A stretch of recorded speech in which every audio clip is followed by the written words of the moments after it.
Okay, so let us start with a new topic from this book, from this chapter only.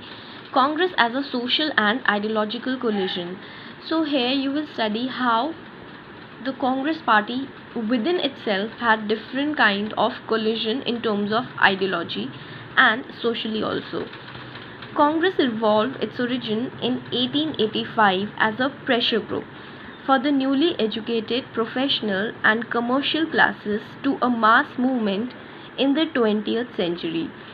So in the initial days, how was Congress? Congress was formed as a pressure group. Okay, like we can say, like the Aam Aadmi Party nowadays. Okay, it is formed a full-fledged party. Initially, it started as a pressure group. Remember, they wanted that there is a lot of corruption in the political system already, so they were actually pressurizing government to intervene and to take further steps. And initially, that the members who were on unshan, they realized that there is no point sitting on the unshan, and they actually form themselves into a party. They thought that going inside the political system can actually bring changes. So that can be called a pressure group. So similar way, Congress was formed as a pressure group initially. Okay, and later it was converted to a party, and in 1885. And what kind of members did it had initially? It had all the educational, professional, and commercial classes. Okay, that means quite rich, educated, and professional people were there. And later on, from a pressure group to a class, where a class was involved, it came to a mass movement. And different by the 20th century, and different kinds of interest got associated with Congress. The Congress began as a party dominated by English speaking upper caste, upper middle class, and urban elites. Okay, so this we have already discussed. In the initial days, Congress was associated with a particular class, that is economic class and rich class. Okay, who were educated, and we can say upper caste, upper middle class, urban people, more of. With every civil disobedient movement it launched, its social base widened. It brought together diverse groups whose interests were often contradictory.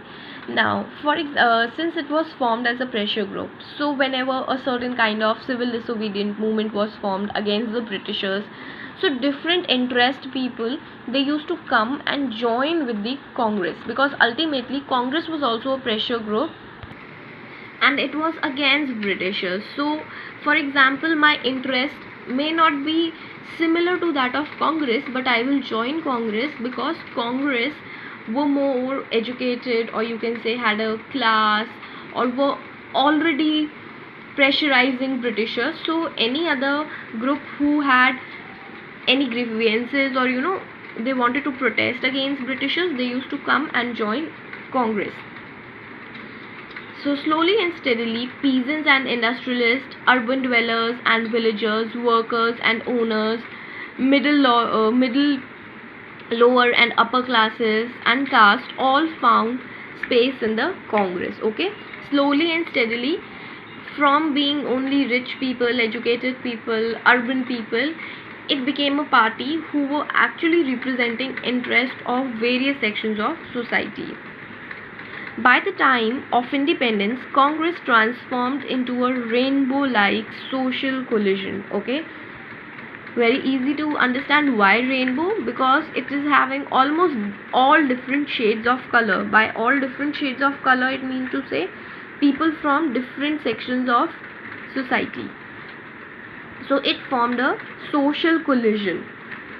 Party ही ऐसी बन गई थी जिसमें already coalition था, because already it had different interest, right.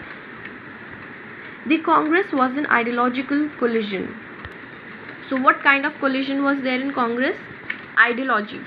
Different ideologies were there in Congress. It accommodated the revolutionary and the pacifist, the conservative and the radicals, the extremist and the moderates, the right, left, and shades of center. So all types of ideologies were there in Congress. The Congress was a platform for numerous groups, interests, even political parties to take part in the national movement. Okay, Congress क्या बन गया था अब तक? It became like a platform kind of a thing. Okay, from where you can actually protest against the Britishers and join the national movement. Okay, in the pre-independent days, many organizations and parties with their own constitution and organizational structure were allowed to exist within the Congress. So what are they saying? Basically, if I have a different party, okay, and I have my different agenda or my different constitution or my different structure, even other such parties were in the pre-independence time were allowed to come under Congress and to form and to protest under Congress. Okay, some of these, like the Congress Socialist Party, later separated from the Congress and became oppositional party.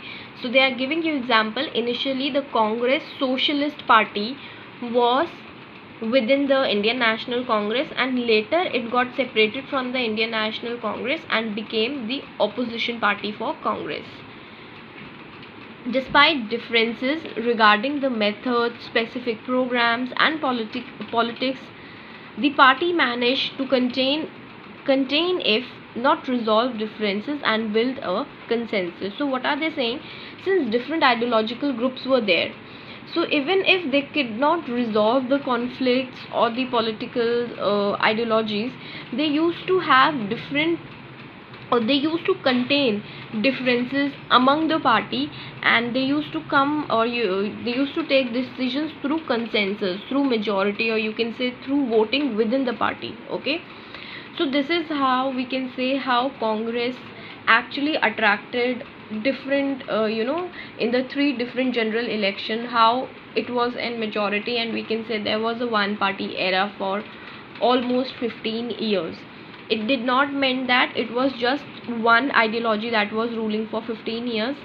Even within Congress we had different ideologies.